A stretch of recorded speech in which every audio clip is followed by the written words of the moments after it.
Hi friends, welcome back to Ojaswi creations. Friends, ఈ వీడియోలో మనం సింపుల్ అండ్ ఈజీగా బోట్ షేప్ లట్కన్స్ని ఏ విధంగా కటింగ్ అండ్ స్టిచ్చింగ్ చేసుకోవాలో చూద్దాం. ఈ లట్కన్స్ కోసం ఇక్కడ నేను డోరీస్ని ప్రిపేర్ చేసుకుని తీసుకున్నాను. అండ్ అదే విధంగా స్మాల్ పీస్ ఆఫ్ ఫ్యాబ్రిక్స్ని 2 కట్ చేసుకుని తీసుకున్నాను 2 లట్కన్స్ కోసం. ఈ ఫ్యాబ్రిక్ యొక్క లెంత్, ఫ్యాబ్రిక్ యొక్క విడ్త్ మనం 4.5 ఇంచెస్ తీసుకోవాలి. ఇప్పుడు మనం ఈ ఫ్యాబ్రిక్ని ట్రయాంగిల్గా ఫోల్డ్ చేసుకోవాలి. వీడియోలో చూపిస్తున్నట్టు ఈ విధంగా ఫోల్డ్ చేసుకుని ఇప్పుడు మనం ఆ కార్నర్స్ మీద స్టిచ్ అనేది వేసుకోవాలి. వీడియోలో చూపిస్తున్నట్టు ఈ విధంగా మనం ట్రయాంగిల్లో స్టిచ్ చేసుకోవాలి. ఈ విధంగా స్టిచ్ చేసుకున్న తరువాత ఇప్పుడు మనం ఆ ఫ్యాబ్రిక్ని ఆ కార్నర్కి వచ్చే విధంగా ఫోల్డ్ చేసుకుని పెట్టుకోవాలి. వీడియోలో చూపిస్తున్నట్టు ఈ విధంగా ఫోల్డ్ చేసుకుని దాని మీద ఒక స్టిచ్ అనేది వేసుకోవాలి.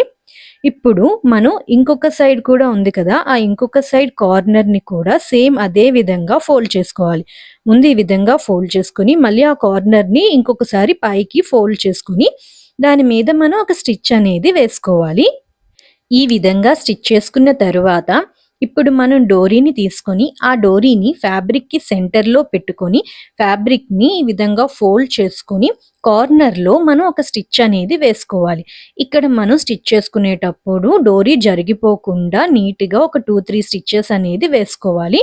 అప్పుడు మనకి డోరీ అనేది బయటికి రాకుండా టైట్గా ఉంటుంది. ఈ విధంగా స్టిచ్ చేసుకున్న తరువాత ఇప్పుడు మనం ఆ కార్నర్లో ఎక్స్ట్రా ఉన్న ఫ్యాబ్రిక్ని ట్రిమ్ చేసుకోవాలి. ఈ విధంగా ట్రిమ్ చేసుకొని ఇప్పుడు మనం ఆ ఫ్యాబ్రిక్ని బ్యాక్ సైడ్కి టర్న్ చేసుకోవాలి. ఈ విధంగా టర్న్ చేసుకుని మనం ఇప్పుడు ఆ కార్నర్ని కొంచెం ఈ విధంగా ఫోల్డ్ చేసుకుంటే మనకి బోట్ షేప్లో లట్కన్ అనేది రెడీ అవుతుంది. మనకి ఈ విధంగా చూడటానికి ఇది సేమ్ బోట్ షేప్లో లాగా వచ్చింది. ఈ విధంగా మనం చాలా ఈజీగా బోట్ షేప్ లట్కన్స్ని కటింగ్ అండ్ స్టిచ్చింగ్ చేసుకోవచ్చు. ఈ వీడియో కనుక మీకు నచ్చినట్టయితే ప్లీజ్ లైక్ చేయండి, షేర్ చేయండి అండ్ నా ఛానల్ని సబ్స్క్రైబ్ చేసుకొని నాకు సపోర్ట్ చేయండి. Thank you so much for watching this video.